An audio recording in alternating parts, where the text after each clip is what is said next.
Todo na to the highest level at go, go, go. Ilan lamang to sa mga linyang kanyang pinauso. Nakilala rin siya sa papel na Buba at Gloria Labandera. Pero ngayon, ang bago niyang gagampanan, ang pagiging ganap na ina at may bahay. Ngayong gabi alamin natin ang to the highest level na kwento ng tunay na buhay ng sexy comedian na si Rufa May Quinto. Nakilala siya sa kanyang sexing hubog ng katawan. Galaw-gaw na kilos. Go lang ng go, fight lang ng fight. At natural na husay sa pagpapatawa. Huwag tumalon dyan dahil mababa yan. Hindi ka mamamatay. Doon ka sa kabilang bubong, mas mataas, patay ka agad.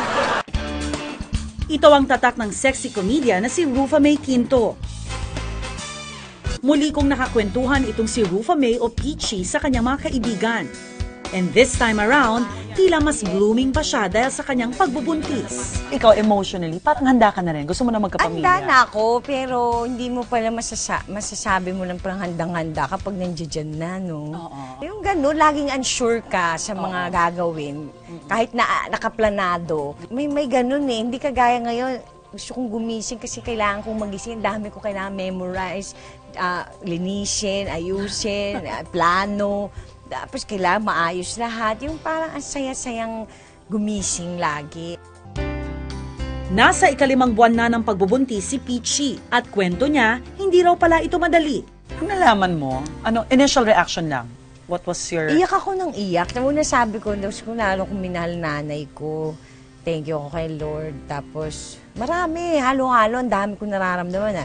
Nahilo ko, nasuka ako, nababahuan ako, tapos nag-tense ako, tapos namimiss ko yung si Trevor, tapos naiyak ako nung naiiyak. Parang papunta ka na siya pagkambaliw nung una. Kaya naman sa lahat-lahat ng mga naipundar at naitulong ni Rufa May sa kanyang pamilya, malaki raw ang pasasalamat niya sa showbiz. Oh, of course, grateful ako kasi ito yung naging...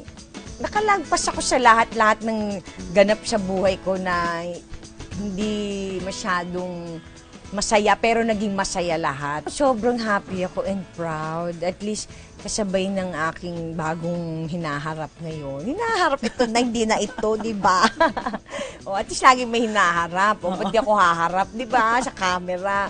So, harap lang ng harap, di ba? Ngayong papasukin na raw ni Rufa May ang buhay may pamilya. Hindi naman daw niya tuluyang iiwan ang mundo ng showbiz. Ikaw kasi syempre kilalang-kilang sexy comedian. Ang sexy hindi nawawala din komedyante. Ayan ba mababago pagkatapos ng pagbubuntis mo? Ibang direksyon ba tatahakin? Hindi naman, ba't sila Kim Kardashian, di ba? O, di ba? Magtitibak pa pala ako. Di pa naman ako nagtibak, so pwede pa. Hindi ako titigil magpaligaya kasi maligaya din sila. So, maligaya din ako at liligaya ang baby. Nag-sink in na sa'yo na talagang eto na, totoo na, ang bagong landas na tatahakin mo. Oo, tsaka yung pinakamasayang party ng buhay ko, at ito na yon. Kaya, I'm more excited to perform, to do everything. Kasi, masayang-masaya ako kumpleto ang buhay ko ngayon. Sa lahat ng bagay, healthy ako, lahat. Masaya ako, successful ang lahat eh. Matagumpay na showbiz career, isang napipintong kasalan, at soon-to-be baby girl. Sa mga biyayang ito, talaga namang todo-todo at to the highest level ang kasiyahang nadarama ngayon ni Rufa May Quinto. Ano na ang bagong aral ng tunay na buhay ng magiging ina at may bahay na si Rufa? Definitely, bukod sa maging mabuti tayong tao, no, siguraduhin natin, alam natin yung gusto nating mangyari at sana maganda yun, di ba?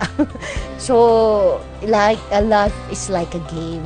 Dapat alam mo saan ka pupunta, di ba? So, kahit na may kaliwa kanan, may paikot ka pa dyan, madelay ka pa or what, push mo lang.